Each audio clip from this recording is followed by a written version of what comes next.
பொதுத்தமிழில் 6ஆம் வகுப்பு இயல் 4க்கான அனைத்து வினாக்களுமே ஒரே வீடியோலேயே பார்க்க போகிறோம். ஸோ ஸ்கிப் பண்ணாமல் கடைசி வரையும் பாருங்கள். டெலகிராமில் இன்னும் நீங்கள் ஜாயின் பண்ணிக்கோங்க. டெலகிராம் லிங்க்கும் டிஸ்கிரிப்ஷனில் இருக்குது. கீழ்கண்டவற்றில் பொருந்தாது எதுன்னு கேட்டிருக்காங்க. ஆத்திச்சூடி, புதிய ஆத்திச்சூடி, கொன்றை வேந்தன், நல்வழி, மூதுரை. இது எல்லாமே நூல்கள் பெயர் தான். ஆத்திச்சூடி, கொன்றை வேந்தன், நல்வழி, மூதுரை இந்த 4 நூலுமே ஔவையார் இயற்றிய நூல்கள். இதில் புதிய ஆத்திச்சூடி மட்டும் பாரதியார் இயற்றிய நூல். இதில் பொருந்தாது எதுன்னு கேட்டிருக்காங்க. இதுதான் பொருந்தாது. மூதுரையில் உள்ள பாடல்களின் எண்ணிக்கை எத்தனைன்னு கேட்டாங்கன்னா 31 பாடல்கள்.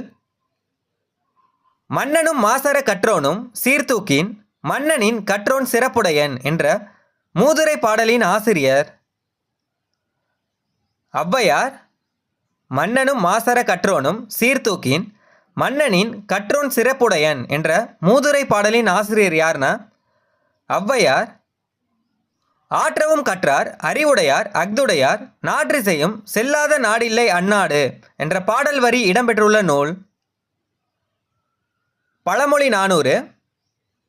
ஆற்றவும் கற்றார் அறிவுடையார் அஃதுடையார் நாற்றிசையும் செல்லாத நாடில்லை அந்நாடு என்ற பாடல் வரி இடம்பெற்றுள்ள நூல் எதுனா பழமொழி 400. ஏட்டில் படித்ததோடு இருந்து விடாதே, நீ ஏன் படித்தோம் என்பதையும் மறந்து விடாதே என்ற பாடலின் ஆசிரியர் பட்டுக்கோட்டை கல்யாண சுந்தரம். அடுத்தது பொறுத்துக்க கொடுத்துருக்காங்க.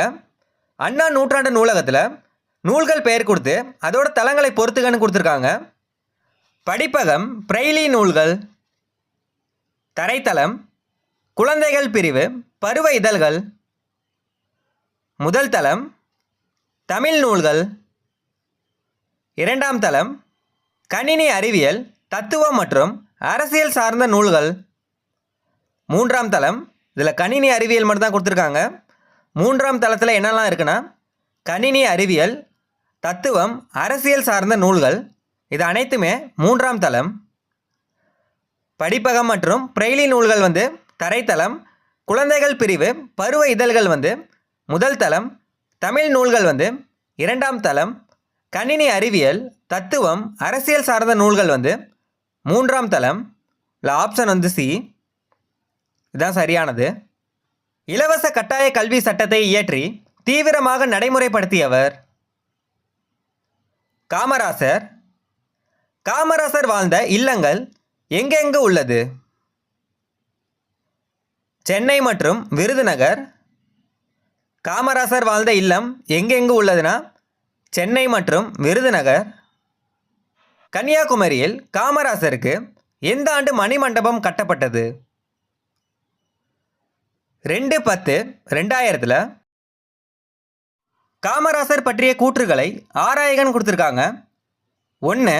மதிய உணவு திட்டத்தை கொண்டு வந்தவர். 2.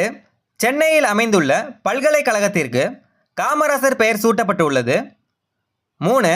நடுவண் அரசு 1975ஆம் ஆண்டு காமராசருக்கு பாரத ரத்னா விருது வழங்கி சிறப்பித்தது. இதில் 1 மதிய உணவு திட்டத்தை கொண்டு வந்தவர். 1 சரி. 2 சென்னையில் அமைந்துள்ள பல்கலைக்கழகத்திற்கு காமராசர் பெயர் சூட்டப்பட்டுள்ளது. இல்லை 2 தவறு. சென்னை வராது, மதுரை. மதுரையில் அமைந்துள்ள பல்கலைக்கழகத்திற்கு காமராசர் பெயர் சூட்டப்பட்டுள்ளது. இதுதான் சரியானது. இல்லை சென்னைன்னு கொடுத்துருக்காங்க. 2 தவறு. 3 நடுவண் அரசு 1975ஆம் ஆண்டு காமராசருக்கு பாரத ரத்னா விருது வழங்கி சிறப்பித்தது. இல்லை 3 தவறு தான். நடுவண் அரசு 1975 வராது, 1976. இதுதான் சரியானது. இல்லை 1 சரி, 2 3 தவறு. ஆப்ஷன் பி 2 மற்றும் 3 தவறு. சரியான இணையை கண்டறியன்னு கொடுத்துருக்காங்க. பொருளியல் சட்டம் சார்ந்த நூல்கள் 4ஆம் தளம். 1 சரி. 2 பொறியியல் வேளாண்மை சார்ந்த நூல்கள் 5ஆம் தளம். 2 தவறு. பொறியியல் வேளாண்மை சார்ந்த நூல்கள் எந்த தளம்னா 6ஆம் தளம். இல்லை 5ஆம் தளம்னு கொடுத்துருக்காங்க. 2 தவறு. 3 கணிதம் அறிவியல் மற்றும் மருத்துவம் சார்ந்த நூல்கள் 6ஆம் தளம்னு கொடுத்துருக்காங்க. 3 தவறு தான். இது வந்து 5ஆம் தளம். கணிதம், அறிவியல், மருத்துவம் சார்ந்த நூல்கள் வந்து 5ஆம் தளம். பொறியியல், வேளாண்மை சார்ந்த நூல்கள் வந்து 6ஆம் தளம். இதை அப்படியே மாற்றி கொடுத்துருக்காங்க. வரலாறு, சுற்றுலா சார்ந்த நூல்கள் 7ஆம் தளம். இது வந்து சரி. இல்லை 1, 4 தான் சரி. ஆப்ஷன் வந்து டி. 1 மற்றும் 4 சரி. பட்டுக்கோட்டை கல்யாண சுந்தரம் பற்றிய கூற்றுகளை ஆராய்கன்னு கொடுத்துருக்காங்க. 1. திரை இசை பாடல்களில் உழைப்பாளிகளின் உயர்வை போற்றியவர். 1 வந்து சரி. திரை இசை பாடல்களில் உழைப்பாளிகளின் உயர்வை போற்றியவர். 1 வந்து சரி. 2. எளிய தமிழில் சமூக சீர்திருத்த கருத்துக்களை வலியுறுத்தி பாடியவர். 2 சரி. எளிய தமிழில் சமூக சீர்திருத்த கருத்துக்களை வலியுறுத்தி பாடியவர். 2 சரி. 3. மக்கள் கவிஞர் என்று அழைக்கப்படுகிறார். 3 சரிதான். மக்கள் கவிஞர் என அழைக்கப்படுகிறார். 3 சரிதான். இல்லை அனைத்துமே சரிதான். காமராசர் முதலமைச்சராக பொறுப்பேற்ற போது எத்தனை தொடக்கப்பள்ளிகள் மூடப்பட்டிருந்தன? 6000 பள்ளிகள். ஊர்தோறும் பள்ளிக்கூடங்களை திறக்க வேண்டும் என்று கூறியவர். காமராசர் ஊர்தோறும் பள்ளிக்கூடங்களை திறக்க வேண்டும் என்று கூறியவர் யாருன்னா காமராசர். காமராசர் நாடு முழுவதும் எத்தனை பள்ளிகளை திறக்க முடிவு செய்தார்? 50000 பள்ளிகள். காமராசர் நாடு முழுவதும் எத்தனை பள்ளிகளை திறக்க முடிவு செய்தார்னா 50000 பள்ளிகள். அடுத்தது பொறுத்துக.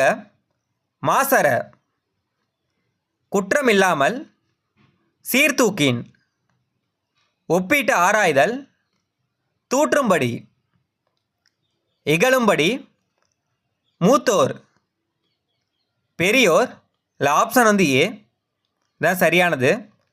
மாசற, குற்றமில்லாமல், சீர்தூக்கின், ஒப்பீட்டு ஆராய்தல், தூற்றும்படி, இகழும்படி, மூத்தோர், பெரியோர். காமராசர் எத்தனை மைல் தூரத்தில் ஆரம்ப பள்ளி, நடுநிலை பள்ளி மற்றும் உயர்நிலை பள்ளி அமைய வேண்டும் என்று கூறினார்? இல்லை ஆப்ஷன் வந்து ஏ இதுதான் சரியானது. ஆரம்ப பள்ளி வந்து 1 மைல் தூரத்திலும், நடுநிலை பள்ளி 3 மைல் தூரத்திலும், உயர்நிலை பள்ளி 5 மைல் தூரத்திலும். கல்வி கண் திறந்தவர் என்று காமராசரை போற்றியவர். தந்தை பெரியார். கல்வி கண் திறந்தவர் என்று காமராசரை போற்றியவர் யாருன்னா தந்தை பெரியார். கீழ்கண்டவற்றில் வேறுபட்டது எதுன்னு கேட்டிருக்காங்க. பெருந்தலைவர், கருப்பு காந்தி, படிக்காத மேதை, ஏழை பங்காளர், புரட்சி கவிஞர், கர்ம வீரர், தலைவர்களை உருவாக்குபவர். இதில் பெருந்தலைவர், கருப்பு காந்தி, படிக்காத மேதை, ஏழை பங்காளர், கர்ம வீரர், தலைவர்களை உருவாக்குபவர். இது அனைத்துமே காமராசரை பற்றி குறிப்பிடுது. இதில் புரட்சி கவிஞர் மட்டும் பாரதிதாசனை பற்றி குறிப்பிடுது. இல்லை வேறுபட்டது எதுனா புரட்சி கவிஞர். இதுதான் வேறுபட்டது. பள்ளி சீரமைப்பு மாநாடுகள் நடத்தியவர். காமராசர். பள்ளி சீரமைப்பு மாநாடுகளை நடத்தியவர் யாருன்னா காமராசர். அடுத்தது பொறுத்துக. கல்வி வளர்ச்சி நாள் ஜூலை 15. இது யாருடைய பிறந்தநாள்னா காமராசர் பிறந்தநாள். மாணவர் தினம் அக்டோபர் 15. இது யாருடைய பிறந்தநாள்னா அப்துல் கலாம் அவர்களோட பிறந்தநாள். தேசிய இளைஞர் தினம் ஜனவரி 12. இது யாருடைய பிறந்தநாள்னா விவேகானந்தர் பிறந்தநாள். குழந்தைகள் தினம் நவம்பர் 14. இது யாருடைய பிறந்தநாள்னா ஜவஹர்லால் நேருவோட பிறந்தநாள். கல்வி வளர்ச்சி நாள் ஜூலை 15. மாணவர் தினம் அக்டோபர் 15. தேசிய இளைஞர் தினம் ஜனவரி 12. குழந்தைகள் தினம் நவம்பர் 14. ஆப்ஷன் வந்து பி இதுதான் சரியானது. சென்னை உள்நாட்டு விமான நிலையத்திற்கு யாருடைய பெயர் வைக்கப்பட்டுள்ளது? காமராசர் பெயர். அடுத்தது கூற்று கொடுத்துருக்காங்க. கூற்று 1, ஆசிய கண்டத்திலேயே மிகப்பெரிய நூலகம் தமிழ்நாட்டில் உள்ளது. கூற்று 1 வந்து தவறு. ஆசிய கண்டத்திலேயே மிகப்பெரிய நூலகம் சீனாவில் உள்ளது. இதில் தமிழ்நாடுன்னு கொடுத்துருக்காங்க. 1 வந்து தவறு. 2, ஆசிய கண்டத்திலேயே 2வது பெரிய நூலகம் அண்ணா நூற்றாண்டு நூலகமாகும். கூற்று 2 வந்து சரி. ஆசிய கண்டத்திலேயே 2வது பெரிய நூலகம் அண்ணா நூற்றாண்டு நூலகம். இது எங்கே இருக்குன்னா தமிழ்நாடில். 1 வந்து தவறு, 2 வந்து சரி. ஆப்ஷன் வந்து டி. 1 தவறு, 2 வந்து சரி. ஆசிய கண்டத்திலேயே மிகப்பெரிய நூலகம் எங்கே இருக்குன்னா சீனாவில் இருக்குது. 2வது பெரிய நூலகம் எங்கே இருக்குன்னா தமிழ்நாட்டில் இருக்குது. அண்ணா நூற்றாண்டு நூலகம் எத்தனை அடுக்குகள் மற்றும் எத்தனை ஏக்கர் பரப்பளவு கொண்டுள்ளது? 8 அடுக்குகள், 8 ஏக்கர் பரப்பளவு. நூலக விதிகளை உருவாக்கிய மற்றும் இந்திய நூலகவியலின் தந்தை என அழைக்கப்படுபவர் ரா. அரங்கநாதன்.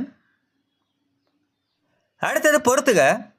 மேதைகள், அறிஞர்கள், மாற்றார், மற்றவர், நெறி, வழி, வற்றாமல், குறையாமல். ஆப்ஷன் வந்து சி. மேதைகள், அறிஞர்கள், மாற்றார், மற்றவர், நெறி, வழி, வற்றாமல், குறையாமல். சிறந்த நூலகர்களுக்கு எவ்விருது வழங்கி சிறப்பிக்கப்படுகிறது? ரா. அரங்கநாதன் விருது. நடமாடும் நூலகம் என்னும் திட்டத்தை தொடங்கிய மாநிலம் தமிழ்நாடு. பள்ளியில் ஏற்றத்தாழ்வின்றி குழந்தைகள் கல்வி கற்க சீருடை திட்டத்தை கொண்டு வந்தவர் காமராசர். பள்ளியில் ஏற்றத்தாழ்வின்றி குழந்தைகள் கல்வி கற்க சீருடை திட்டத்தை கொண்டு வந்தவர் யாருன்னா காமராசர். அண்ணா நூற்றாண்டு நூலகத்தில் முதல் தளத்தில் எத்தனைக்கும் மேற்பட்ட பல்லூடக குறுந்தகடுகள் குழந்தைகளுக்காக சேகரித்து வைக்கப்பட்டுள்ளது? 20,000க்கும் மேற்பட்ட பல்லூடக குறுந்தகடுகள். அண்ணா நூற்றாண்டு நூலகத்தில் பிற நாடுகளில் இருந்து திரட்டப்பட்ட எத்தனை ஆயிரத்திற்கும் மேற்பட்ட நூல்கள் முதல் தளத்தில் உள்ளது? 50,000த்திற்கும் மேற்பட்ட நூல்கள். அண்ணா நூற்றாண்டு நூலகத்தின் அலுவலக பிரிவு எத்தளத்தில் உள்ளது? 8ஆம் தளம். சொற்களில் மெல்லின மெய்யெழுத்தை அடுத்து பெரும்பாலும் அதன் இனமாகிய எந்த எழுத்து வரும்? வல்லினம். சொற்களில் மெல்லின மெய்யெழுத்தை அடுத்து பெரும்பாலும் அதன் இனமாகிய எந்த எழுத்து வரும்னு கேட்டிருக்காங்க. வல்லின எழுத்து. மெய் எழுத்துக்களைப் போலவே எந்த எழுத்துக்களில் இன எழுத்து உண்டு? உயிரெழுத்துக்களுக்கு. மெய் எழுத்துக்களைப் போலவே உயிரெழுத்துக்களுக்கும் இன எழுத்துக்கள் உண்டு. எந்த எழுத்துக்களில் குறிலுக்கு நெடிலும் நெடிலுக்கு குறிலும் இன எழுத்துக்கள் ஆகும்? உயிரெழுத்துக்களுக்கு. எந்த எழுத்துக்களில் குறிலுக்கு நெடிலும் நெடிலுக்கு குறிலும் இணை எழுத்துக்கள்னு கேட்டிருக்காங்க. உயிர் எழுத்துக்களுக்கு. ஐ என்னும் நெடில் எழுத்துக்கு இணை எழுத்து இ. என்னும் எழுத்துக்கு இணை எழுத்து உ. தமிழ் எழுத்துக்களில் எதற்கு இணை எழுத்து இல்லை? ஆயுத எழுத்துக்கு. தமிழ் எழுத்துக்களில் எதற்கு இணை எழுத்து இல்லைன்னா ஆயுத எழுத்துக்கு. மெல்லினத்திற்கான இணை எழுத்து இடம்பெறாத சொல். கல்வி. மெல்லினத்திற்கான இணை எழுத்து இடம்பெறாத சொல் எதுனா இதில் கல்வி தான். தவறான சொல்லை வட்டமிடுகன்னு கொடுத்துருக்காங்க. கண்டான், வென்றான், நண்டு, வண்டு. இல்லை தவறானது எதுனா வென்றான். இதுதான் தவறானது. ரசீது என்பதற்கு உரிய தமிழ் சொல் பற்றுச்சீட்டு. அடுத்த வீடியோவில் 6ஆம் வகுப்பு இயல் 5க்கான வீடியோ பார்க்கலாம்.